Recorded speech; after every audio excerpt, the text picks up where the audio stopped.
condition that she put herself into. Keeping that in mind, tomorrow here in Chicago, at America's Marathon, some people are going to be running their very first marathon.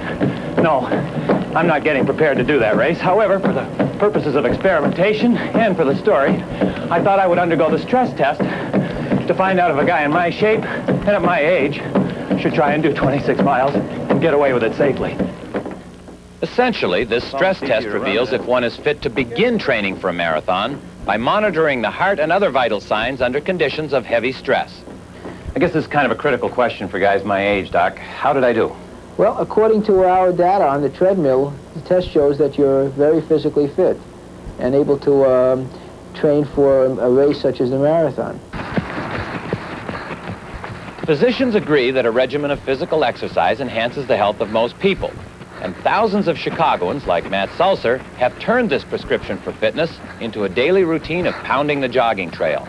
I really find running and training for the marathon extremely enjoyable. It gives me a real high. You get that runner's high. It's almost euphoric after you run so many miles. Since this is my first marathon, I'm mainly going for it to complete the race. Even though Matt has been running for 10 years, he still must follow specific steps that are necessary for a safe marathon. For a first-time marathoner, they should have been training for a marathon for at least 6 to 8 months, gradually increasing their distance and the time that they're spending running so that they can be running up to, 60 to 70 miles a week. Within a month of the marathon, you should also include at least one run of 20 or more long and lonesome miles. I like the solitariness of it. That's one of the things I was thinking about as far as when I do run, I'll be running with a lot of other people. I think in a way it'll be good for me. It'll give me that impetus to complete the race. Go. 660, we'll meet you on the other side. Ready, set, go. If group workouts are more your style, Tom Brunick's running clinic at University of Illinois, Chicago meets weekly. This clinic is not just a marathon clinic. It prepares runners to run all kinds of distances, and obviously the marathon's one of them, and a lot of people down here, I'd say maybe 50% of them are going to run the marathon. I'm 29 now, and I'll be 30 at the end of the year. I'd like to finish the marathon before I turn 30. I've been running about 8 years. I've decided this year simply because I think my wife has been doing it. She's run a couple of marathons, and I've been encouraged by her and her friends. Well, I've been running about 6.5 years, and I just figured this is a good time to try a marathon. Now, it's one thing to see 25-year-olds flying around a track, but Margaret Monteith is now 50 and on a very determined path to her first marathon. Well, I hope I'm trained enough so that it can be a fun day. I'm excited about it. Even though most first-time marathoners will be properly trained, fun will not be the theme of the day for the majority. Running a marathon per se, 26.2 miles within 4 to 5 hours, is not inherently good for you. The habit of running is good for you. It will do a number of things to make you much more healthy and to improve longevity, so that setting a marathon as a goal for training is a good thing. The marathon itself is not a good thing. I'm not scared, but I'd like to not kill myself doing it. My goal to my friends has been to complete the marathon without ending up in the emergency room. Finish. That's the goal of any marathoner, world class or recreational. Finish the race. Now, whether you're a first-time marathoner or just a casual jogger, there are some specific things that you can do to prevent running-related maladies.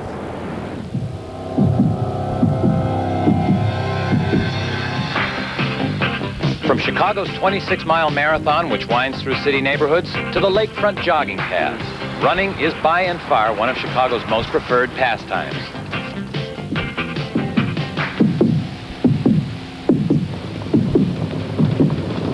According to the Chicago Area Runners Association, over 500,000 Chicagoans are jogging their way to physical fitness. And in the process, they're learning the road to good health can be a rough one. Runners who find the golden path to fitness tarnished a bit by injury can get help at the Columbus Hospital Runners Clinic. Talk about a great location. It's just a hop, skip, and a jump, or should I say a 100-yard dash, from the Lincoln Park jogging path.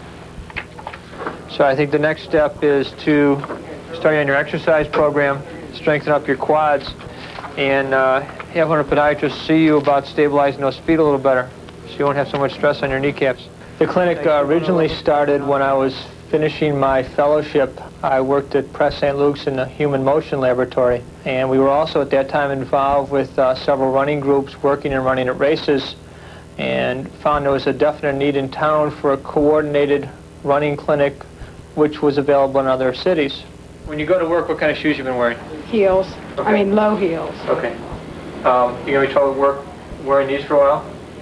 It's gonna be better for you to get your stress fracture healed. Dr. Goldfleece indicated that I was just doing too much exercise and I wasn't allowing my muscles time to recover. And I kept working out every day and for several hours each day. And so probably I just did excessive exercise, and that's what caused it. We see two basic types of problems.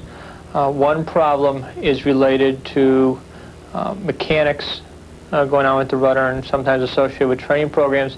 And we usually see problems around the hip and knee with that. The other problem is usually a impact problem seen mostly at the foot. And with the team approach with podiatrists and orthopedic surgeons together, we each have our expertise with some crossover in each area and find it's a very good balance for patient care. And you're going to straighten your knee, and then you're going to lower it. And as you straighten, Patient care at the Runner's Clinic consists of a comprehensive treatment program that includes an on-site workshop where a runner's athletic shoes can be modified for better running support.